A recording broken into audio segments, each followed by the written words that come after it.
Howdy, y'all. It's Action Bible time. It's the Fall of Saul, page 316. All right, so based on 1 Samuel 26, 28, and 31. For all of Saul's empty promises, he has never given up his hatred of David. In between fighting against the Philistines, he leads his army after David while spying on their camp. David decides on a risky plan to end Saul's persecution once and for all. Hey, Abishai, you want to be a hero? Abishai. In the dark of night, David and his nephew sneak into the camp. They carefully pick their way through the sleepless soldiers. One wrong step and they could wake the whole army, an army that wants nothing more than to kill them. Stealthily, they creep up beside the sleeping king. God has put your enemy in our hands. With one blow, I can pin him to the ground. I promise I won't miss. No, the Lord anointed Saul king of Israel, and the Lord will decide when and how Saul is to die. Just hand me his spear and water jug. The next morning, David calls down to Saul's camp.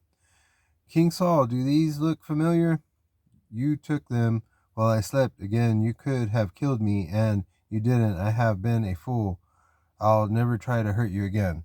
Look, they're leaving. You're safe. No, Saul made the same promise before. I'll never be safe as long as the king lives.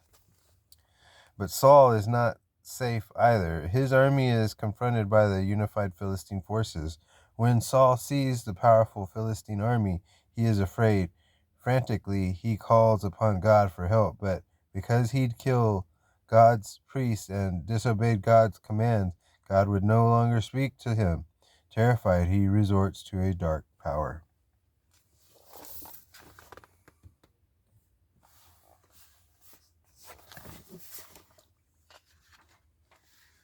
Suddenly, where can I find a woman who speaks with the spirits of the dead? I need some advice. There's a witch at Endor, but we can't let people see us breaking the law, so we'll have to go by night. That night, Saul and 2 servants sneak across the hills to the village of Endor and knock on a door. I'll pay you well to call up the spirit, the one I name. Surely you know that King Saul has ordered all witches put to death.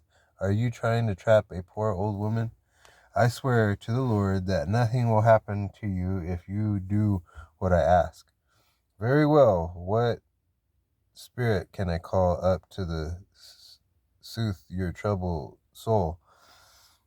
Call up the spirit of the prophet Samuel. The woman calls for the spirit of Samuel. For a moment, all is still. Then a human shape slowly appears in the smoke.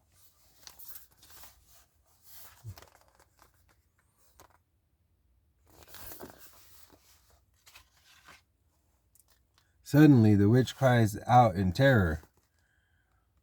Oh no, it really is Samuel. You must be King Saul. Please don't kill me. Why have you roused me? The Philistines are attacking me. God has rejected me. I need you to tell me what to do. If the Lord wouldn't help you, what makes you think I will? You rejected the Lord's commands, so now he'll reject you. David will be the next king. Tomorrow your army will be defeated, and you and your sons will be dead. In despair and weakness, Saul falls flat on the ground, unable to get up. Please don't hurt me for doing what you asked. I am sorry that Samuel had such bad news for you. Please just take this food and leave me in peace. Saul doesn't want any food, but the witch and his guards encourage him to eat. After he has time to regain some strength, he returns to his camp. The next morning, the Philistines attack under a weak and frightened king. Israel retreats in panic. The enemy is everywhere. We can't stop them. My sons, where are they? Dead, sir, dead, and I am badly wounded. Draw your sword and kill me. I would rather die by your hand than be captured by the Philistines. Kill my king? I can't. So Saul draws his own sword and falls on it, killing himself. Samuel's prophecy is fulfilled.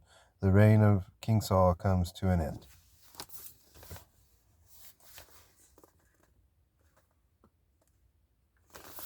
All right.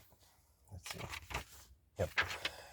All right. So the thing is you don't want to call on psychics or look at astrology or any of that sort of stuff. You want to rely on the Bible and what's written in therein. So what it's written, that's what you should believe. So God bless you and your family. You have a great day, and just believe in the Bible and what it says, and believe in Jesus because he's the truth. All right.